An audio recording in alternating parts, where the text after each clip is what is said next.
Bonjour à tous. On se retrouve pour le débrief incroyable de Clermont-Marseille. Après plus d'une heure de match arrêté, de non-démarrage de la rencontre suite à des incidents autour du stade que je vous expliquerai tout à l'heure, l'OM a enfin pu démarrer son match et a enfin pu enchaîner une nouvelle victoire.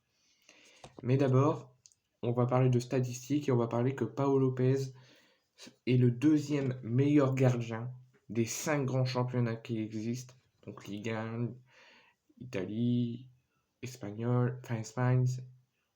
Paul Lopez est le deuxième meilleur gardien des 5 grands championnats avec plus de 83% d'arrêt.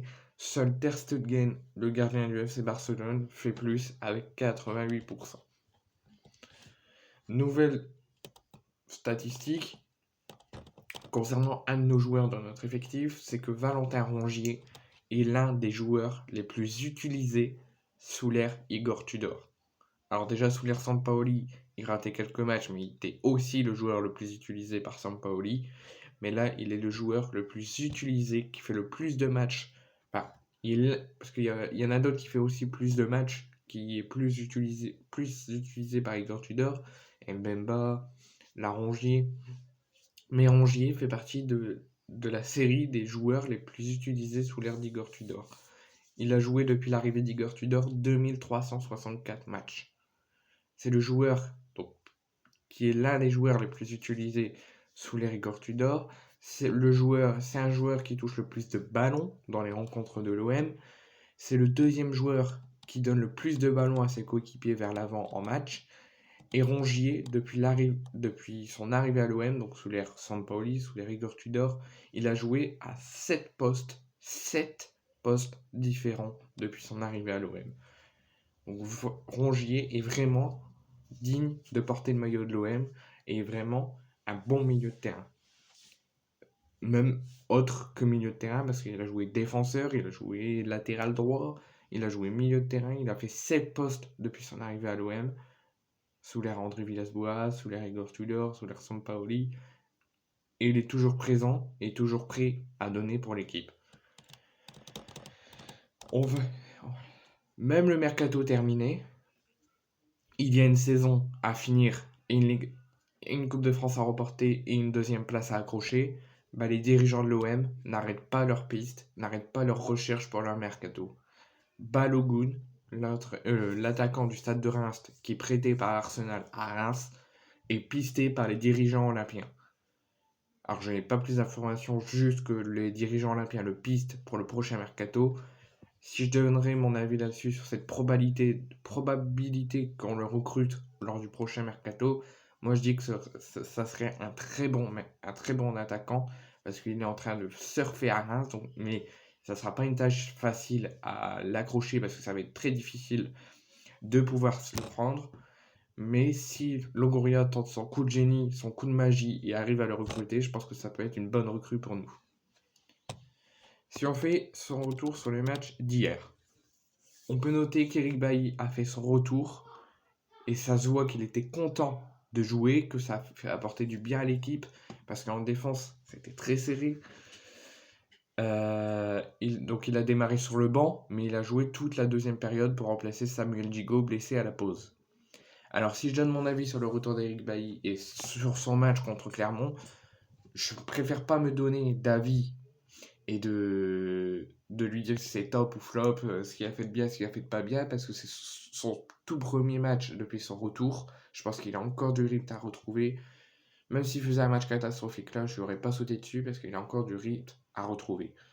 Mais j'espère qu'il jouera encore beaucoup de matchs pour d'une, retrouver le rythme après l'avoir perdu sur ces 7 matchs de suspension et pour pouvoir le conserver parce qu'il y a une option d'achat et il doit jouer un minimum de matchs pour pouvoir le conserver.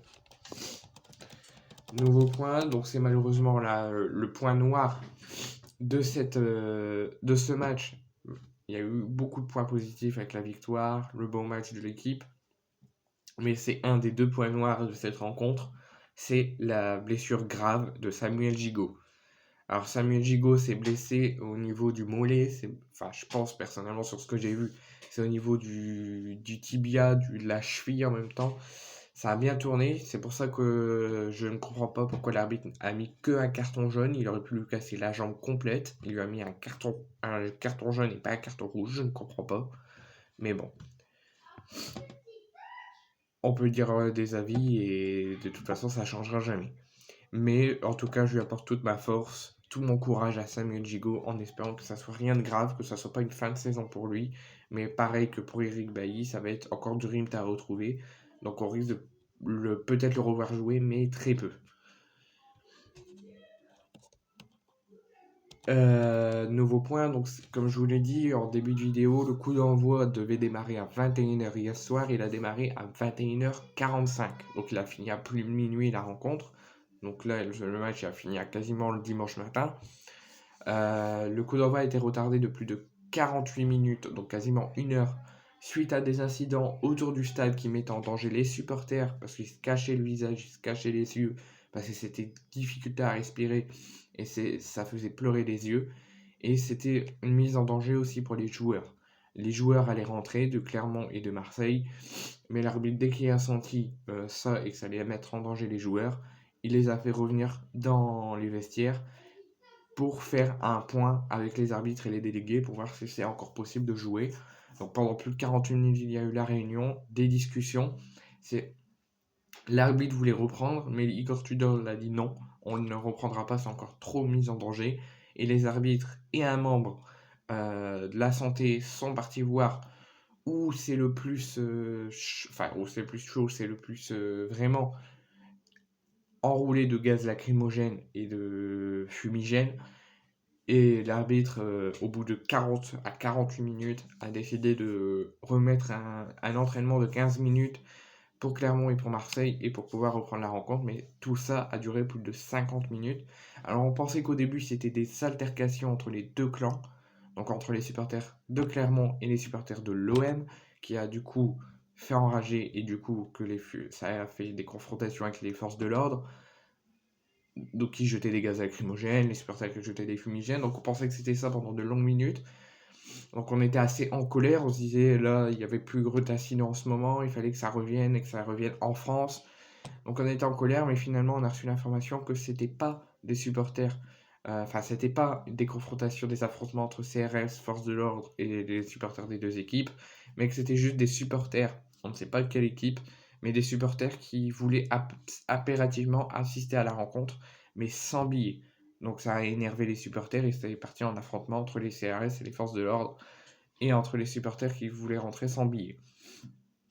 Donc du coup ça a mis à plus de 48 minutes en danger les supporters et les joueurs, en incompréhension et sur le fait que la rencontre a pu avoir lieu mais qu'une heure plus tard. Mais finalement on peut retenir le positif, c'est que l'OM a joué, l'OM a gagné, l'OM a fait un beau match et en espérant que ça se reproduise plus.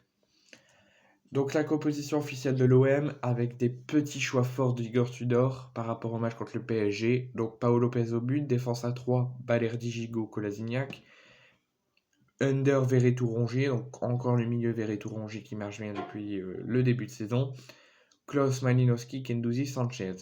Alors moi mes tops, je mettrai Gigot avant sa blessure, il a fait plutôt un beau match.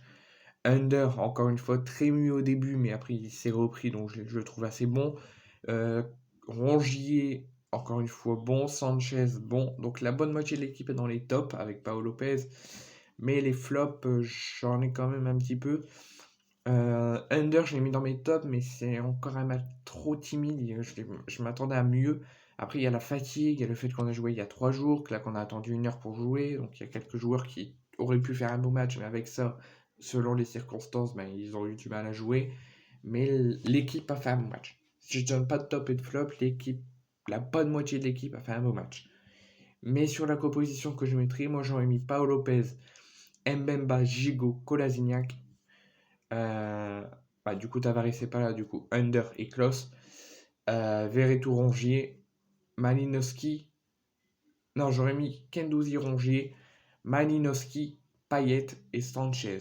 Donc en fait, j'aurais fait Paolo Lopez au but, une défense à 3, Mbemba, Gigot, Kolasinac. Piston, Kolasinac, Under et Klaus. Kendouzi Rongier au milieu, Malinowski, Payet et Sanchez. Parce que Payet, il faut le faire jouer, là. Il s'est encore échauffé pour rien, il n'a pas joué, donc ça commence à m'énerver. J'espère qu'il va jouer le prochain match. Et notre prochain match, c'est à Toulouse. Là, on a une semaine de repos, parce qu'il y a le retour de la Ligue des Champions. Mais après, le week-end prochain, c'est déplacement à Toulouse. Et j'espère que Payet jouera. Donc avant de faire un point sur le classement, on va faire un point sur les statistiques de la rencontre. On voit la forte timide domination de l'OM, je m'explique. Donc l'OM a plus de 62% de possession contre 38 de Clermont, 17 tirs à 9 pour l'OM, 5 tirs cadrés à 4 pour l'OM et 4 corners à 3 pour l'OM. Donc on voit une forte domination de l'OM, une forte envie de gagner. Mais l'OM a quand même été, malgré qu'ils ont fait un beau match, et je tiens à féliciter l'OM que je me suis régalé encore une fois. C'était très timide, il n'y a pas eu la même intensité que le match contre le PSG mercredi au Vélodrome. Mais je comprends un petit peu, il y a la fatigue, on a joué il y a 3 jours. Il y a le fait que le match a été retardé de 48 minutes, donc un petit peu Enfin, c'est un petit peu compliqué ce match. Mais le plus important, c'est que l'OM est dominant dans les statistiques, a dominé même timidement la rencontre, et que l'OM empoche les 3 points qui vont être très importants pour la suite de la saison. Et avant de finir cette vidéo, on fait le point sur le classement. Donc le PSG qui s'est incliné hier après-midi à Monaco 3-1, qui du coup l'OM avait perdu la deuxième place, mais connaissant l'OM, je savais qu'ils allaient la récupérer. Donc le PSG est premier toujours avec 54 points, avant de recevoir le Bayern Munich mardi et de recevoir Lille en championnat. L'OM est deuxième avec 49 points, tiré par la queue par Monaco avec 47 points. Lens est quatrième avec 46 points. Rennes est 5e avec 40 points. Lille est 6e avec 38 points. Nice est 7e avec 37 points. Lorient est 8e avec 35 points. Lyon est 9e avec 32 points. Et Rennes est 10e avec 30 points. Alors je vais plus loin, d'habitude je fais que le top 5, mais là, malgré qu'ils sont loin, malgré qu'on a plus de 10 points d'écart, il faut être vigilant. Lyon en ce moment ils calment, mais ils peuvent très bien faire un coup d'accélérateur et revenir. Pareil pour Nice qui est en train de revenir et avoir le sourire sous l'air Didier Digard. Donc là, il va être vigilant surtout sur Nice. Et surtout sur Rennes qui a 6 points de Lens, à 7 de Monaco et à 9 de nous. Donc là, pour Marseille, il ne faut plus perdre aucun point. Et il faudra faire attention aux autres équipes. Mais en tout cas, l'OM revient à 5 points du PSG. Et en espérant qu'on travaille bien, qu'on se repose pendant cette longue semaine de repos et qu'on aille s'imposer au Stadium à Toulouse le week-end prochain.